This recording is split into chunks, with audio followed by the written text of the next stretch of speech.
अस्सलाम वालेकुम, मेरा नाम है रुबाब फातिमा और मैं हूँ vice principal Rehan school Manovar campus की। तो आज मेरे साथ हैं मौजूद मेहमान जो कि खुद करते हैं रिपोर्टिंग। तो आज आए हैं समा टीवी चैनल से ताल्लुक़ है। तो मैं सबसे पहले तो आपका बहुत शुक्रिया अदा करना चाहती हूँ आपके इस कीमती वक्त का, और सबसे ज़्यादा कीमती वक्त का कि पूरा सेशन करने के बाद आपने जो है मुझे ये टाइम दे दिया। सबसे पहले तो अपना थोड़ा सा इंट्रोडक्शन मुझे बता दें। मेरा नाम जो है हामिदुर रहमान है। मैं समा टीवी से आजकल मुंसलिक हूँ। इसके अलावा सहाफ़ियों की एक तंजीम है कराची यूनियन ऑफ जर्नलिस्ट दस्तूर में, उसका प्रेसिडेंट भी हूँ। और एजुकेशन की बीट्स कवर करता हूँ, हेल्थ और क्लाइमेट चेंज जो इस वक्त टॉपिक है उसकी बीट्स कवर करता हूँ। इसके अलावा मैं इससे पहले दुनिया चैनल में रहा हूँ, न्यू टीवी में रहा हूँ। उससे पहले मैं अखबारात में मुख्तलिफ मैंने काम किया है। बेसिकली प्रिंट से मैं इलेक्ट्रॉनिक मीडिया की तरफ आऊँ, कुछ अर्सा मैंने डिजिटल मीडिया में भी काम किया है। ज़बरदस्त। जहाँ तक आपका ताल्लुक एजुकेशन से है तो अभी तक आपने रिवायती तालीम के बारे में आप बहुत कुछ जानते होंगे, बट आज आप आए हैं मनोवर कैंपस रेहान स्कूल जो कि आर्टिफिशियल इंटेलिजेंस स्कूल है। आप हमारे बच्चों से मिले, स्कूल विजिट किया, तो आप क्या समझते हैं कि उस एजुकेशन और इस एजुकेशन में क्या फ़र्क है, और ये फ़र्क किस हद तक आपने बच्चों में और इस बिल्डिंग के स्ट्रक्चर हवाले से आप प्लीज़ यहाँ पे कुछ शेयर करना चाहें तो करिएगा। अच्छा, देखिए, एक बहुत बड़ी डिबेट शुरू हो चुकी है इस वक्त सिंध में भी।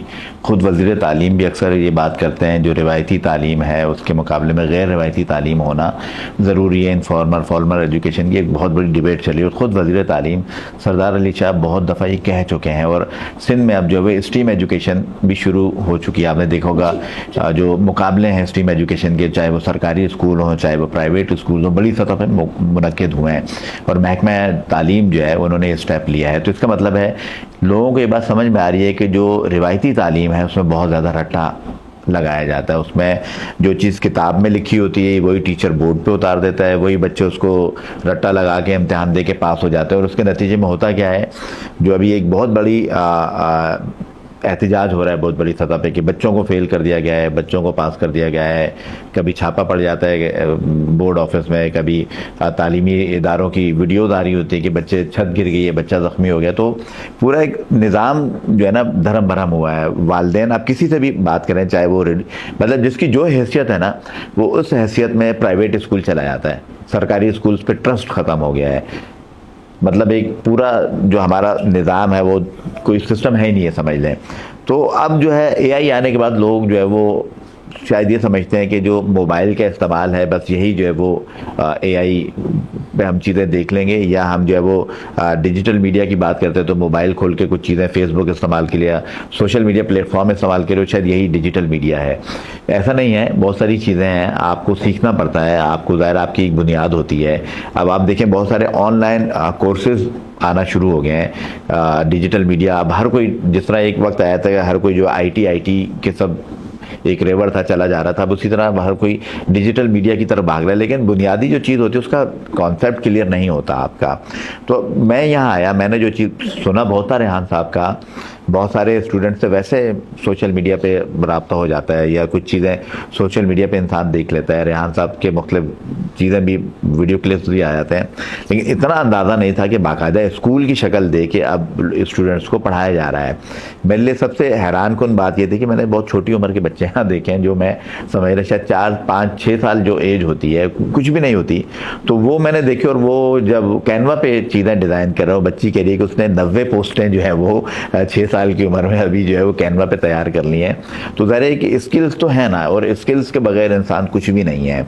आप डिग्री ले लें, चाहे जो हमारे यहाँ मैट्रिक इंटर कर लें, उसके बाद डिग्री ले लें, और लेकिन स्किल्स नहीं होगी तो आपको कोई कंसीडर ही नहीं करता।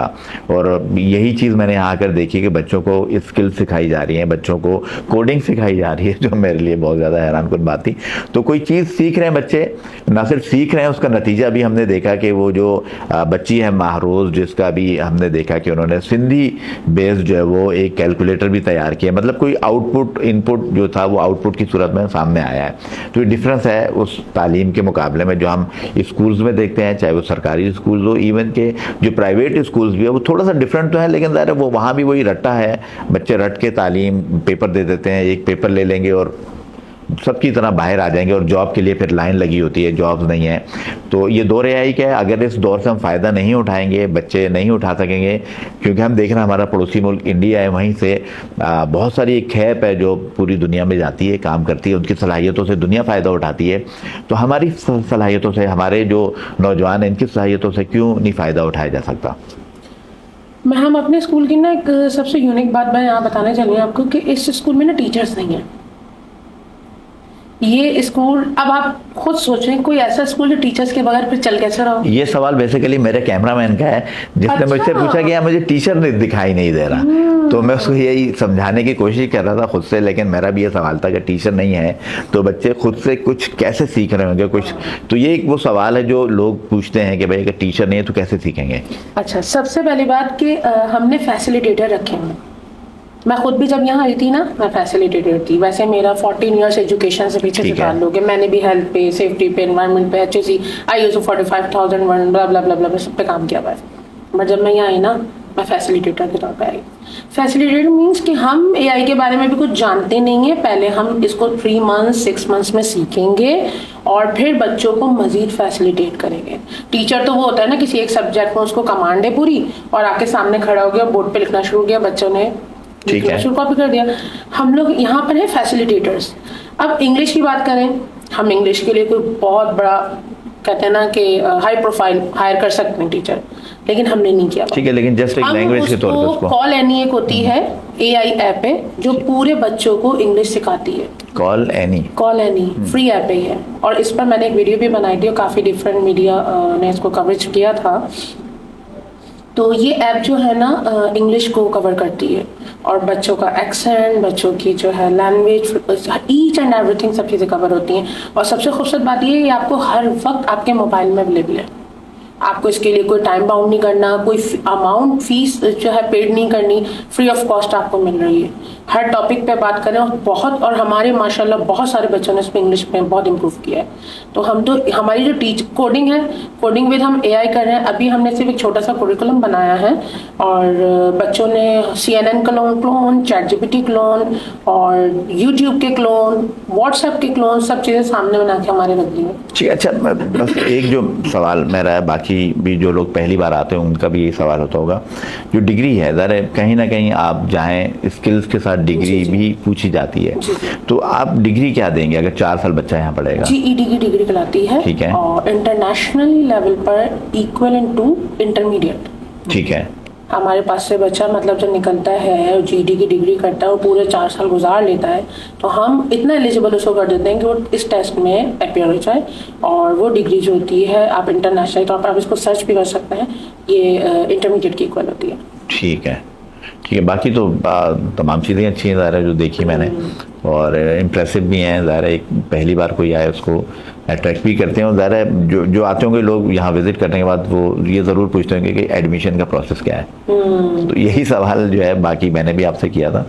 तो एक ये है, माशाल्लाह अच्छा सेटअप है, और मैं समझता हूँ कि बाकी लोगों को भी, और महकमा तालीम से आपका ज़रूर लिंक होना चाहिए, क्योंकि अब वहाँ ये डिबेट ज़रूर शुरू हो चुकी है कि फॉर्मल और इनफॉर्मल एजुकेशन पे बहुत ज़्यादा बहस होती है। तो आप जिस तरफ जा रहे हैं ये उनके वो भी इसी तरह के प्रोजेक्ट की तरफ आना चाहते हैं। जो स्कूल्स हैं उनके साथ कोई आपका लिंकेज या कोई ब्रिज बनना चाहिए ताकि वहाँ के स्टूडेंट नहीं आए। ये भी प्रोसेस अल्हम्दुलिल्लाह स्टार्ट हो गया है और कुछ जगहों पर हमारे ही फैसिलिटेटर जो है जाके उन इदारों को फैसिलिटेट करते हैं और हमारा कुरिकुलम उनके स्कूल में पढ़ाया जा रहा होता है। तो अभी इस प्रोजेक्ट अभी हमारे पास एक कोरंगी कैंपस है, दूसरा कैंपस ये वाला है और तीसरा हमारा ऑनलाइन है। अच्छा। तो डिफरेंट सिटीज से जो है और कंट्रीज से उसमें बच्चे इनरोल्ड हैं। एक इस्लामाबाद में है, एक खानेवाल में है। तो अच्छा। अभी आहिस्ता आहिस्ता ये नेटवर्क और फैलता यानी पूरे मुल्क में आप ये शुरू करेंगे? इंशाल्लाह प्लान हमारे फ्यूचर गोल्स तो यही है। शहर रहान अल्लाह वाला का तो गोल भी यही है। चलें जी, हमारी दुआएं आपके साथ हैं, क्योंकि एक अच्छा मिशन है और वक्त की ज़रूरत है। सबसे अहम बात है, अगर ये नहीं करेंगे तो पीछे रह जाएंगे। बिल्कुल। Thank you so much. बहुत शुक्रिया। बहुत अच्छा लगा आपसे बात करके। Thank you so much. मैं कहता हूँ कि यार वो आपके जो गवर्नमेंट स्कूल के